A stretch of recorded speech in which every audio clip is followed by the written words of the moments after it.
C'est au Centre culturel de Léon que s'étaient tenues les finales départementales des petits champions de la lecture. Un concours de lecture à voix haute pour les élèves de CM1, CM2.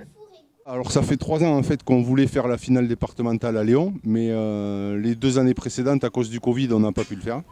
Donc on est ravis de les accueillir cette année. Alors nous, dans ma classe, on s'est entraîné depuis le mois de janvier. Les élèves lisent en classe tous les jours. J'en fais lire un petit groupe. Ensuite, on a fait la compétition. On devait déclarer le vainqueur pour le 11 février. Et ce sont les élèves qui ont voté pour choisir celle, puisque c'était une fille, qui les représenterait. La municipalité de Léon était très heureuse d'accueillir les petits champions de la lecture. Alors très heureuse parce qu'effectivement c'est la première fois que cela se fait en présentiel. Et puis très heureuse parce que ce sont des compétences clés pour les enfants, que ce soit la lecture ou l'éloquence. C'est vraiment des choses qu'il faut leur apprendre à développer. Et donc pour la municipalité de participer à ça, c'était vraiment un vrai bonheur. Petite fête de la télé, s'il vous plaît, faites qu'on gagne, faites qu'on gagne, faites qu'on gagne. Je pourrais jamais vivre sans lui. Seuls sur la scène, les 16 enfants participants avaient eu 3 minutes pour lire l'extrait d'un roman de leur choix et conquérir le jury.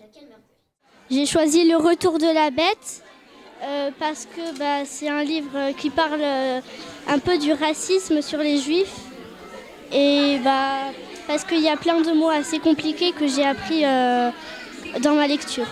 Moi j'ai choisi Carmin, l'enfant aux pieds sabots, parce que c'est un livre où il y a des animaux, du fantastique. Bon, j'étais un petit peu stressée quand même d'être devant un jury sur une scène. Et moi j'ai choisi Des étoiles dans le cœur parce que c'est un livre que j'aime beaucoup et que j'ai lu et relu. Et qui me fait toujours chaud au cœur parce que avec tout ce qui s'est passé entre les juifs et les nazis pendant la Seconde Guerre mondiale. Au début, je pense que ça se voit sur le discours, mais j'étais beaucoup stressée. Mais sinon, c'était super et je suis super contente d'être passée, rien que pour ça. Il y avait plusieurs critères à prendre en compte, la fluidité, la respiration, l'intonation. La présentation du livre. Voilà, oui. Et puis s'il regardait le public, la posture, voilà, de la voix et du corps.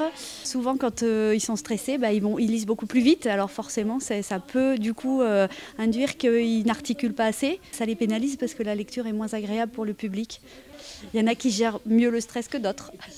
On sait tout le travail que ça demande aux enfants, parce qu'il faut parler devant tout le monde, il faut représenter sa classe. Et c'était moi j'ai beaucoup apprécié, mais c'était difficile. J'avais de la joie, j'étais contente de passer devant 250 personnes d'après moi. Voilà. J'étais très contente de passer devant un public, je l'ai déjà fait et j'étais quand même stressée, mais j'ai bien aimé lire devant des personnes, ça m'a bien marqué. Ce soir-là, c'est la jeune Elaya qui avait fini en tête du classement. Elle participera désormais à l'étape régionale avant de peut-être rejoindre le concours national.